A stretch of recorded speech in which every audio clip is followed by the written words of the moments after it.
Good afternoon, students. In today's class, I'm going to tell you the difference between three terms which are commonly used when it comes to human memory. So, it's not given in your book, but for your knowledge, I'm giving you the difference between these three terms.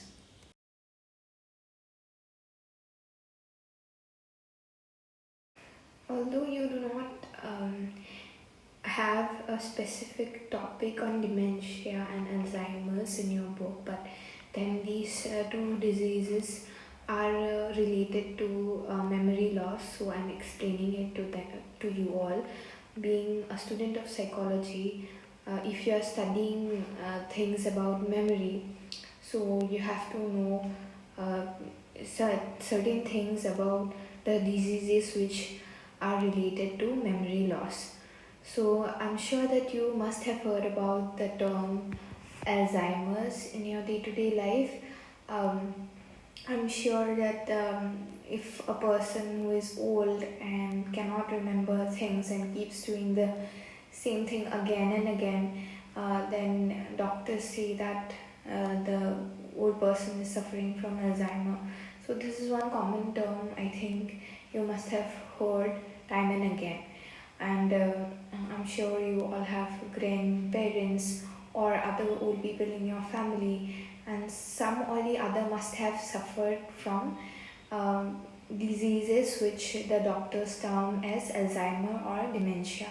Sometimes dementia and sometimes Alzheimer, but then there is a difference between dementia and Alzheimer's. Okay, so dementia and Alzheimer's aren't the same. Okay, dementia is an overall term to used to describe symptoms that impact memory, performance of daily activities, and communication abilities.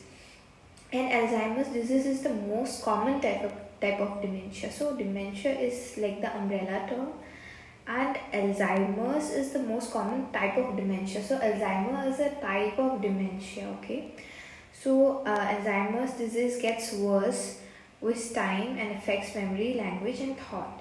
So when you are younger, also you can develop dementia on Alzheimer's, but it usually happens when a person is older. But again, we cannot consider it as a normal process of aging. Obviously, memory decline happens when you are older, but then again, when it comes to Alzheimer's, then a person can forget even what they did just 1 minute ago and will keep doing the same thing again and again. So that is not considered normal. Okay, so there is a difference between again normal memory decline and your Alzheimer's disease or dementia. Okay, so you have to remember that. Usually, what happens, people in our society, because of lack of awareness about mental health. So when a person is aging and showing symptoms of dementia or Alzheimer's, people think that this is just normal signs of aging, normal signs of memory decline, but it is not like that. Okay, so it can be dementia or Alzheimer's. So if you notice or see symptoms which is affecting their memory, language, and thought, then maybe it can be either dementia or Alzheimer's. Okay, so and Alzheimer's is a progressive disease, so it gets worse with time. So in the beginning only, if a person is diagnosed with Alzheimer's, then it can be managed. It cannot be cured, but it can be managed to a certain extent. Okay, so if you see that in your family someone is showing such symptoms, then it may not be normal signs of memory decline, but it can be the first stage of Alzheimer's. Okay, so we have to be aware. So dementia is a syndrome and not a disease. A syndrome is a group of symptoms that doesn't have a definite diagnosis. So dementia, like I said, is an umbrella term. It is a syndrome. So usually, the diagnosis of Alzheimer's is given. You can say that this person has dementia, but will be diagnosed with Alzheimer's. Okay, dementia is a group of symptoms that affects mental cognitive tasks such as memory and reasoning. So dementia is an umbrella term that Alzheimer's disease can fall under. Okay, and dementia is the term applied to a group of symptoms that negatively impact memory. But Alzheimer's is a progressive disease of the brain that slowly causes impairment in memory and cognitive function. So Alzheimer is a full term disease, okay, which affects our brain and slowly causes impairment in memory and cognitive function. But the exact cause and cure is not available for Alzheimer's. But of course, it can be managed if it is diagnosed in the first stage itself. Okay.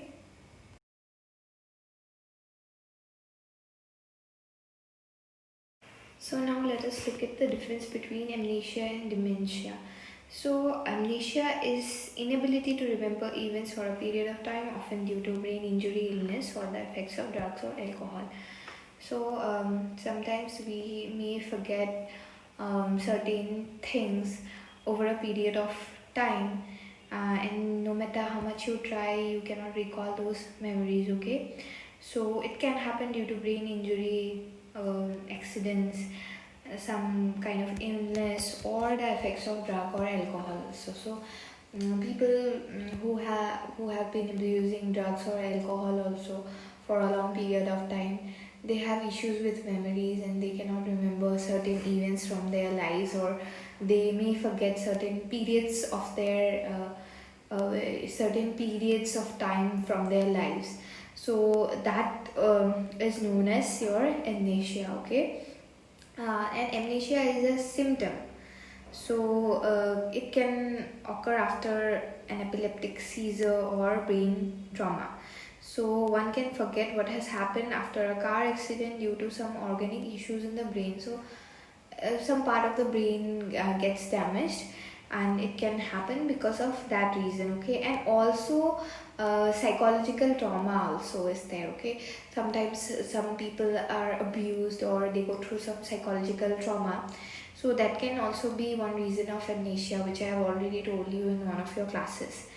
And amnesia in dementia is a symptom which refers to a progressive changes in memory. So now again, amnesia is a symptom in dementia. Okay, so amnesia is not a syndrome, dementia is a syndrome, Alzheimer's is a disease, and amnesia is a symptom. Okay, so this is the thin line of difference between amnesia, dementia, and Alzheimer's. So amnesia and dementia is a symptom which refers to progressive changes in memory. That is, you forget certain things um, from like certain periods of times in your lives. Okay, so amnesia is a symptom of dementia and dementia is a syndrome, and Alzheimer is the most common type of dementia, and Alzheimer's is a disease, and people get the diagnosis of Alzheimer's. Okay, so these are the differences between these three terms. Okay, so it is important for you to know about it because we have been studying about memory, like how we forget things or the stages of memory, how how we store memory. So these are some of the common terms related to memory, human memory. So since you are studying about human memory, so it was necessary for you to understand these terms as well. Okay, so this is all for this presentation. If you want to know something more, then you can ask me about it.